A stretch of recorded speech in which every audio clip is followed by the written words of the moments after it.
ஒரு வித்தியாசமான மூனை பத்தி பார்க்கலாம். நம்ம சோலார் சிஸ்டம்ல இருக்கிற ஒரு மிகப்பெரிய மூன் தான் கேனிமீட். இது வந்து ஜூபிட்டரோட ஒன் ஆஃப் த பிக்கெஸ்ட் மூன்னு சொல்லலாம். இது வந்து எந்த அளவுக்கு பெருசு, இது வந்து மெர்க்குரி பிளானட்டோட 8% வந்து பெருசா இருக்கும் சைஸ்ல. அதுவும் இல்லாம இதுக்குள்ள வந்து ஒரு பெரிய ஓஷன் இருக்கிறதா வந்து ஆராய்ச்சியாளர்கள் கண்டுபிடிச்சிருக்காங்க. ஆல்மோஸ்ட் 100 கிலோமீட்டர் திக் ஒரு ஐஸ் இருக்கும்.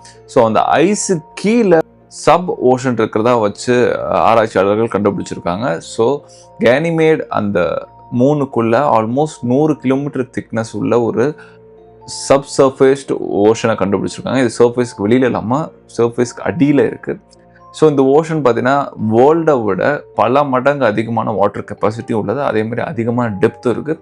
முக்கியமாக இது சலைன் வாட்டராக இருக்கிறதுக்கும் சான்சஸ் அதிகம்னு ஆராய்ச்சி சொல்லியிருக்காங்க. ஸோ ஆம்ஃபிபியஸ் கிரியேச்சர்ஸ் இல்லைன்னா ஏதாவது வந்து தண்ணியில் வாழக்கூடிய உயிரினங்கள், அதாவது சிங்கிள் செல்லுலர் ஆர்கானிசமாக இருந்தால் கூட அங்கே இருக்கிறதுக்கான சான்சஸ் ஒரு பாசிபிலிட்டி அதிகம்.